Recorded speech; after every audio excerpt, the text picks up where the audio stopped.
Hi, Mr. Switzer. Thanks for taking the time to hear me speak today. I want to talk to you about a subject that's really important to me and probably to you or anybody else watching this, and that's your health or our health. More specifically, your nutrition and exercise that will create health and how you're going about it or maybe not going about it at all. To talk about me, I'm an NASM certified personal trainer. I have worked at gyms, the big gyms like LA Fitness. Back in the day, you may remember Bally's Fitness. They're no longer around. Even Lifetime Fitness, which is still around. Mountainside Fitness I worked at for a little while. And then later on I moved to private studios that were more custom to just personal training, like Fusion Fitness and Underground Fitness. After that, I was running the studio. I decided to go off on my own, and for about the past 4 years, I've been doing in-home training with athletes or injury recovery athletes, geriatric, teenagers, weight loss, and muscle building. People recovering from cancer or surgery, trying to rebuild muscle,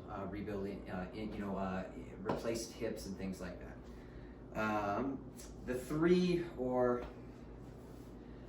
three areas I'm going to try to simplify to break down the best attempt to attack health or become healthy, to keep it as simple as possible, because honestly health is, we're still trying to understand what healthy is. It's one of the most complex subjects we know today. That was a bit dramatic. Alright, so the 3 points I want to make are, if you want to be somebody who needs to lose weight, you're somebody who needs to gain muscle, you're somebody who wants to get bigger legs, get smaller legs, get a smaller stomach, get abs, you want to get more defined shoulders, more defined pecs. No matter what your goal is, if you want to run faster, you're going to have to encompass 3 concepts in order to get to where you want to go. The 3 concepts are energy in, energy out, and recovery. That's pretty basic on the surface, but to be more specific and to start with energy in is food. And that's, again, sounds pretty simple, but 80% of America is overweight. So it is fairly easy to say most Americans do not know how to eat properly.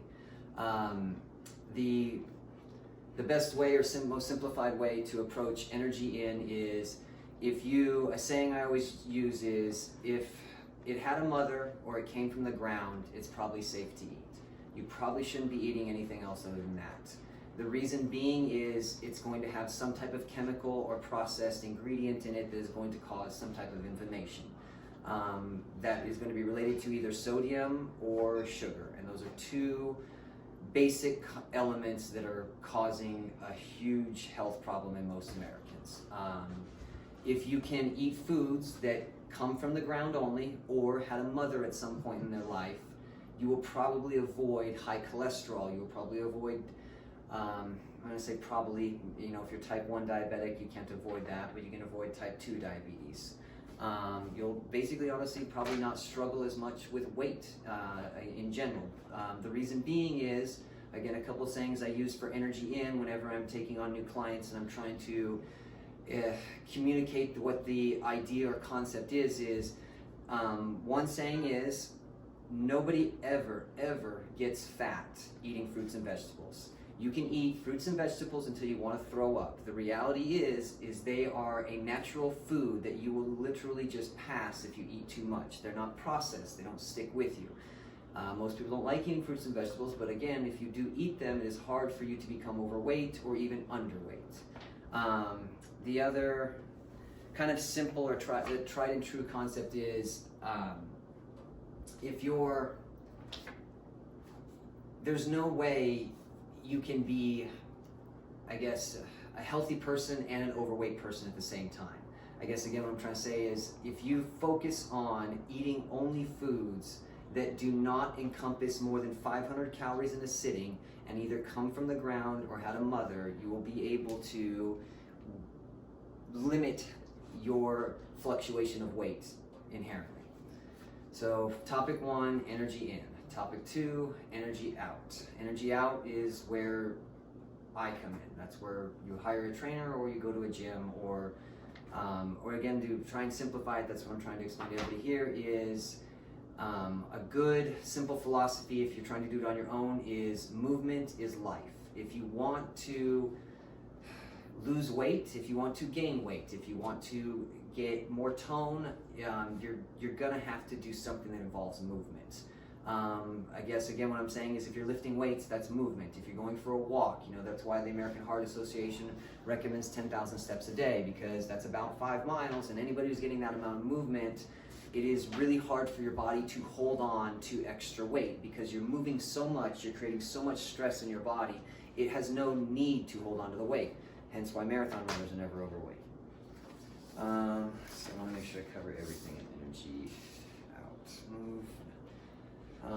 Okay, so the other one, real quick, is body weight exercises. If you're doing a body weight exercise and you're overweight, that might be more beneficial, or probably in general, it's safer and more beneficial as far as risk reward to get to your goal. Whereas picking up a heavy weight when you're overweight is going to limit how much you can gain in that moment, and it is also going to put your body at a risk that you would not be at if you would just use body weight. For example, a push-up, a sit-up, a plank, a lunge or a squat. Do something like 20 a day, build up to 50 a day, build up to 100 a day. You do something like that, you combine it with energy in, like we talked about earlier. Now you have two things that no matter how wrong you go in other areas of your life, you will automatically limit how much weight you can gain or how much weight you can lose depending on what your goal is. All right, last and final, this is where I guess I'm going to use sports as an analogy. If you've ever heard of hyperbaric chambers, they're a sleeping capsule that most professional athletes will use during training, because what studies have shown is it does not matter how much you eat, it does not matter how hard you work, you only recover cells while you sleep. And if you do not get an appropriate amount of sleep and an efficient amount of sleep, you will limit how much you can grow or gain weight or lose weight depending on what your goal is. All right, I tried to make that as quick as possible. To go over everything really quickly, as fast as I can, 3 things will get you your weight loss or weight gain goals. 1 is energy in, 2 is energy out, and 3 is recovery or sleep. Yeah. That was it. I hope please, I'm sure I would like to hear anybody's questions. This is a subject that's very important to me, so please ask me any questions you have. I have a website, fitbyfate.com. You can go there or literally email me in the Canvas app.